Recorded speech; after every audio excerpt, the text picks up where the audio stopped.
What's what's the emotion like for you right now? Right, obviously this was supposed to be your night, and out of your control. So what's the feel for you right now? You guys heard Dana. He said, sit down, enjoy the show, and we'll talk shop on Monday. So there's not really much else to it. I can't do anything about it. It's out of my hands, and just trying to enjoy the night. Yeah. It was kind of funny for you to get up there at the press conference and press out. Was that like a spur of the moment thing, or were you planning that ahead? Yeah, my training partner, Michael Chiesa, he's fighting on the main event, and I wanted to come down here and still support him as my teammate. And the microphone was just like one row behind me. I'm like, come on, this is too easy. And I asked the Lene, the PR person, I'm like, hey, can I ask a question? She's like, go for it. And I was like, all right, I'm just going to do it. What'd you think of the response? Were you frustrated at all? Were you hoping to get something a little more concrete, or did you just have a little fun with it? Yeah, I was just, flying off the hip. I wasn't sure what was going to happen or what he was going to say. When you get in those types of situations, it's almost like a fight. My heart's beating out in my chest, and I was like, no, that's not how I wanted it to go. But it ended up working out, as long as I can just get an answer from him, and so that's all I wanted. Have you heard any kind of initial indication as to when it might be rescheduled? I mean, I know that's the answer you were looking for, but have you gotten any kind of initial feedback? I know that there's some shows coming down the line in Abu Dhabi that was going to be a fight night, and they didn't want to do that because they wanted a pay-per-view. And I know that initially when I first got the call, they were saying that she would be ready in December.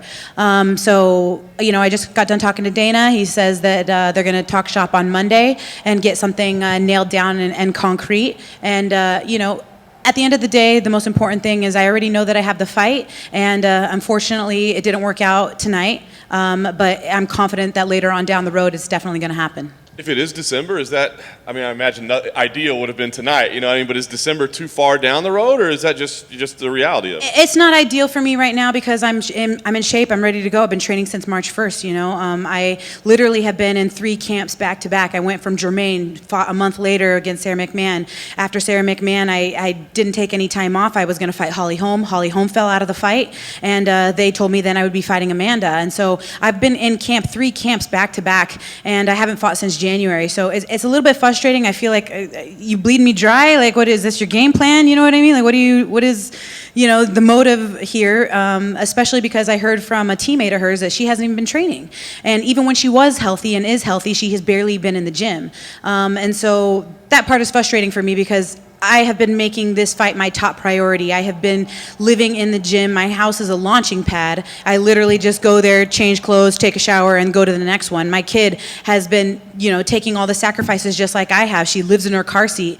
And I've been doing, the mom thing as well. But, I do want to take this time to say that I understand her position. She's a new mother, and she wants to enjoy that time with her baby, and she lacks a little bit of motivation to get up for a fight when she wants to hang out with her little newborn. I get that. I was in that same position, you know what I mean? But if you're not going to fight, in December, it'll be 2 years since she's defended the belt at 135 pounds. We got to keep the train moving. Like, let's get a girl in there that's ready to rock, and we'll fight for the interim belt. And when she's ready to come back, she can come pry it out of my cold, dead fingers.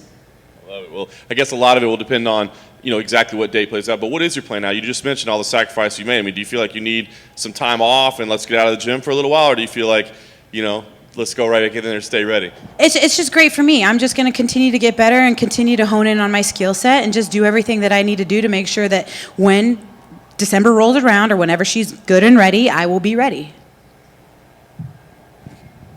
Just to reiterate, you're completely okay with fighting for the interim belt, right? You don't have to fight Amanda Nunes as long as your next fight is for the championship. Yeah, at the end of the day, that's the goal. I am wanting and have been wanting and have been saying for a long time now, I want to be the UFC's new bantamweight champion. I want to be the new UFC bantamweight champion. And that's the goal that I've had my entire career. When I got on The Ultimate Fighter, I was calling to fight for the belt then. Then I got injured. I tore 4 out of 5 ligaments. And then I came back and I won. And then I had a baby and I came back and I won. And, I've been in this division just as long as Amanda has. And I have been fighting my butt off. And, it's my chance to prove to myself that I can be the champion and that I'm going to be the champion in the future. It's just a matter of time for me.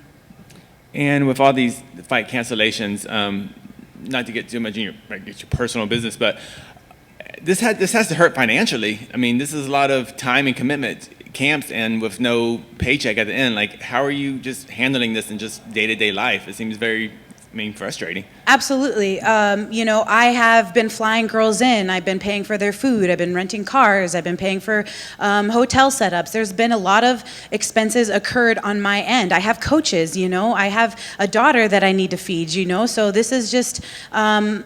it feels like the rug has been pulled out from underneath me. But again, I just want to reiterate, I'm confident in the UFC, and I'm confident in them being able to get a deal done. And I know that, you know, it wasn't tonight, but it is going to be in the future. And when that day comes, I will be ready.